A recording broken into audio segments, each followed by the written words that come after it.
Welcome back to the Warrior's Garden. Today I'm going to show you guys how to spray paint. Bruh.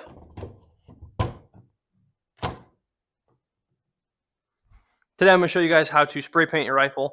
This is nothing new. There's like 90 bazillion gajillion videos on YouTube of how to do this. I'm showing you my way. I've been painting rifles and handguns for a long time now, so I figured this one needs to be painted. I might as well share with you guys how I do it. So let's do our script shooting and then we'll jump into painting this.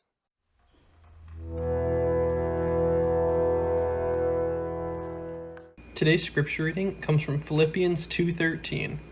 For God is working in you, giving you the desire and the power to do what pleases Him. Alright, first things first, we're going to tape up over our glass. If you guys have like a pattern or you're doing multicam or something and you have stuff that you want, a pattern that you want, obviously figure that out before you do it. We're kind of just wing it today. Make sure your glass is covered up real good so you're not trying to get paint out of it. But biggest tip I can give you guys while I'm doing this is don't overcomplicate it. People make this way harder than it needs to be. Painting your rifle should be kind of fun and shouldn't be that hard. So we're just going to make sure everything's covered. Got a good seal.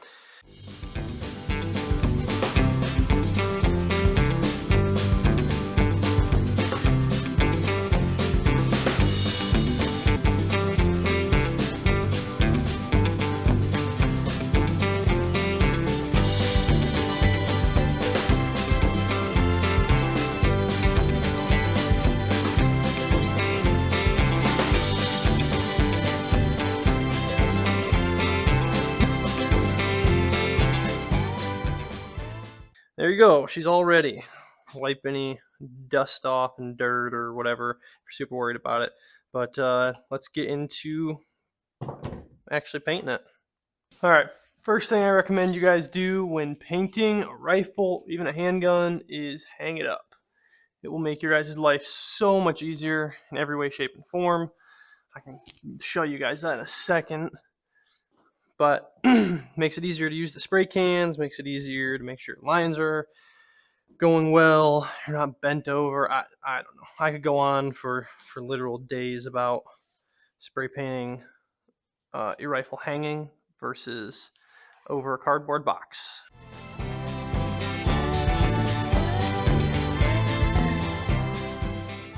So you got your boomstick all tied up.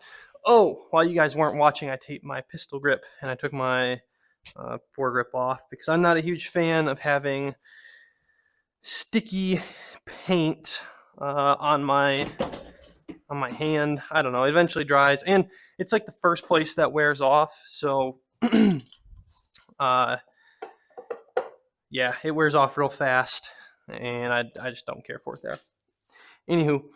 Alright, so we got a rifle hanging. Now you can easily paint the whole thing. You don't have to wait for one side to dry. It's just there. I'm using Rust-Oleum. It's their camo stuff. It's pretty much all I use. It works really well. So, and again, I'm not looking for this to last forever. I live in the woods, so we're going to go more of a woodland. And I'm going to start with this. What is this? Flat Dark Earth. That's what we're starting with here. Just nice light coat. Cool thing about hanging it. Look at that. I just painted the other side and I didn't even get my hands covered in paint or nothing. Alright. After that we got Flat Army Green. It's going to be our next color.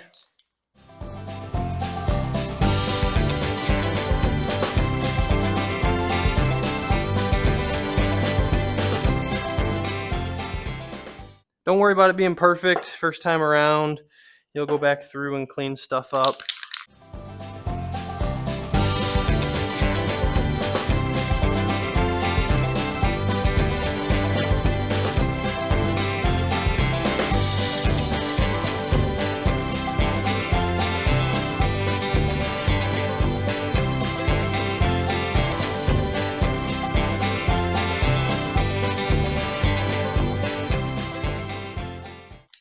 We're going to touch up some spots that look like they could use it.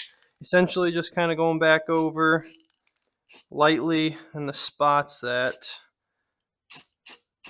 I already hit. Just nice and gently. Don't want too much overspray. And like I said, guys, don't worry about making this perfect. It's never gonna be. It's not Cerakote. It's spray paint.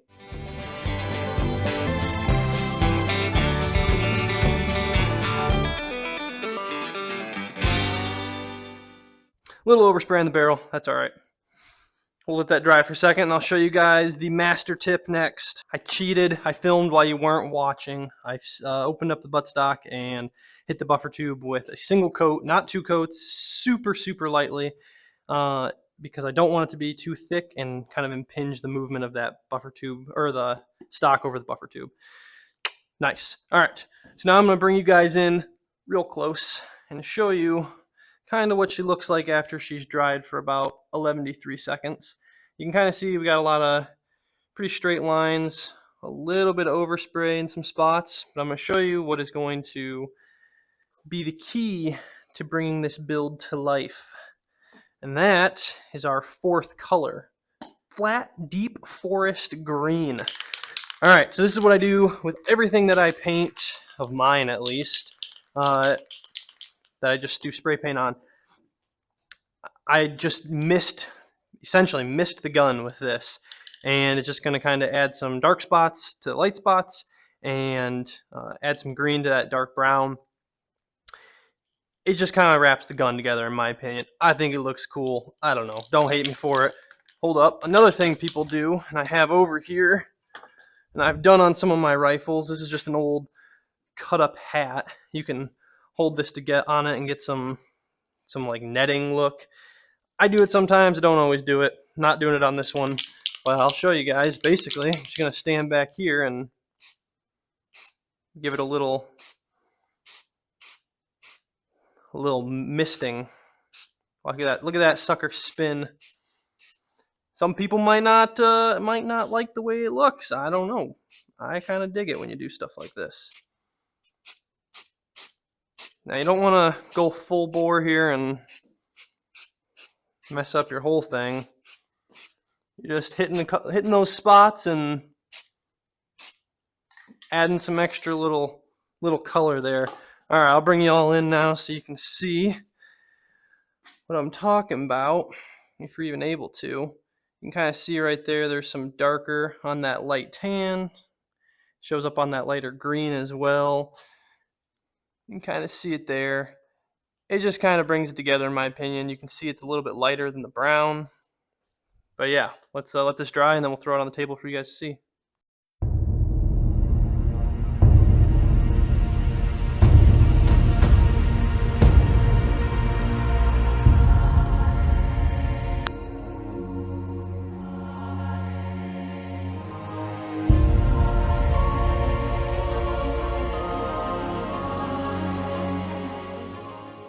Biggest advice I can give to you guys painting your rifle is just do it. Doesn't really matter if it turns out great or not. You can always take the paint off and redo it or paint over it. Is this perfect? By no means is it. No. But it looks cool to me, and that's what really matters. So go paint your rifles. Thank you guys for watching, and I'll see you in the next video.